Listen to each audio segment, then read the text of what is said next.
The Nikon D850 is the next iteration of the DSLR revolution. Hey friends, the final specs for the Nikon D850 have been leaked, so I'm really excited to share these with you. I get a lot of comments about people saying, oh, don't focus too much on the specs and features, it matters how it feels in the hand and all this stuff, and that's really interesting because my experience with photography is in a lot of ways based around what the camera can do for me, how the camera's, ceiling can be higher. So when I got my Rebel XS, that was way more camera than I could handle for a really long time. And then when I got my 6D, it was like, oh my gosh, I'm hitting the ceiling of this super fast because I was pulling more, I knew how to edit my images better. I was pulling more of that dynamic range out and wanting to use all of it. I was shooting video and really wishing I had AFC. I was wanting a sharper video. I was, trying to maximize that device, and as a result, in 2 or 3 months after I got it, I felt like I'd filled the gap in terms of my skill level between what I had in the XS and what I then acquired with the 6D. And that was because there was a learning curve to being able to capture more out of that sensor and be able to use that full frame sensor and figure out my framing all over again and all that. And all that to say that the D850 feels like it's going to be a very high ceiling on what it can do for you. So you're starting off about a 46 megapixel sensor, so that's more than the A7R2. 180,000 RGB matrix metering from the D5, so it's going to be excellent, absolutely superb. It's also going to have enhanced scene recognition and better face detect AF. It's going to have a native ISO range of 64 to 25,600, expandable down to 32, and on the upper end to 108,400.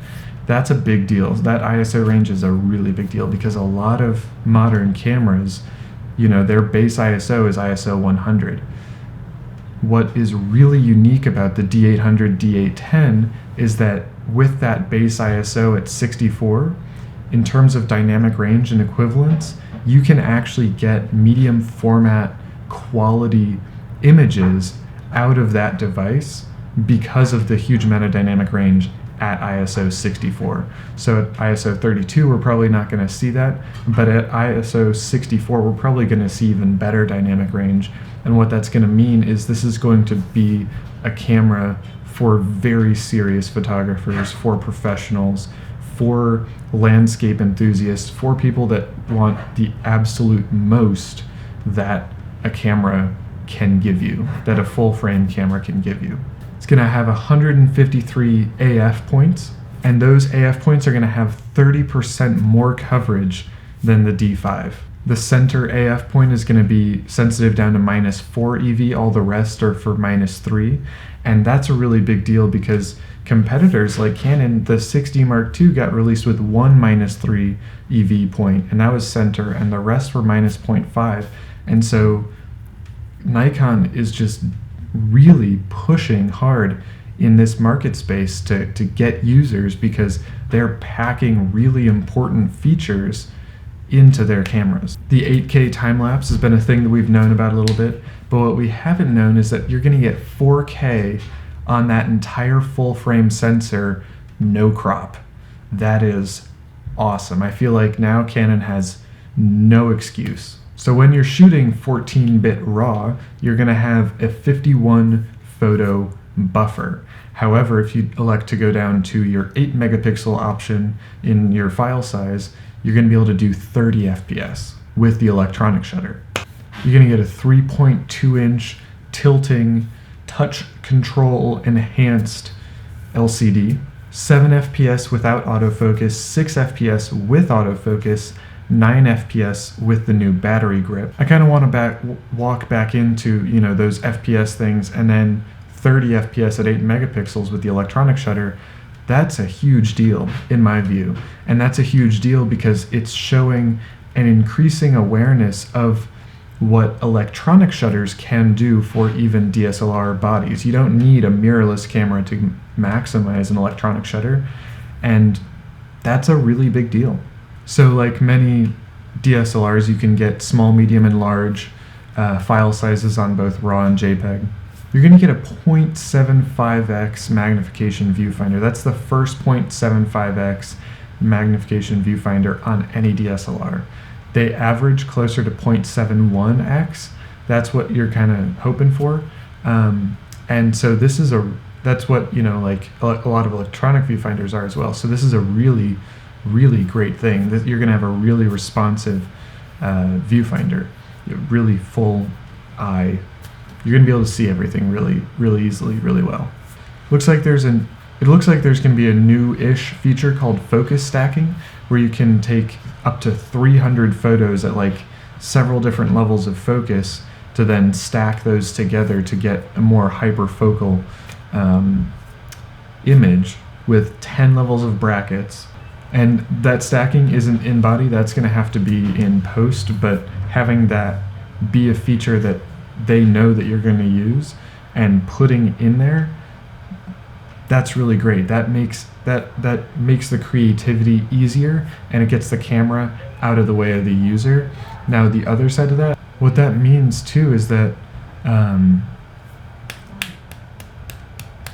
and that's a feature that I feel like is going to be really geared towards landscape photographers. So that way you're going to get everything in focus. You're going to be able to get the exact image that you've always wanted to get of your favorite landscape thing perfectly in focus.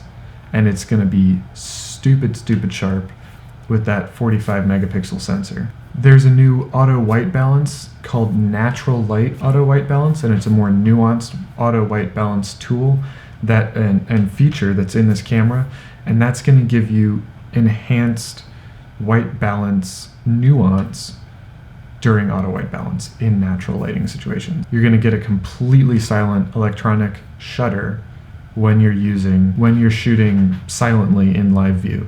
And that's another big deal, because a lot of cameras will say, a lot of DSLRs will say, oh, silent shooting mode, and it's not silent. And having a mirrorless camera, I know that there is such a thing as an actual silent shooting mode. And so I feel like Nikon is really on the bleeding edge here of putting mirrorless features into a DSLR body, and really your users are going to get so much more out of this fusion than they're going to get out of debating, should I go with one over the other. I feel like this is also a really big challenge to Canon. It's saying, you got to buck up, you got to take notice, because this is the future of DSLRs. There's going to be no low pass filter, and there's also going to be dual SD and XQD card slots. So this is very much a professional grade camera.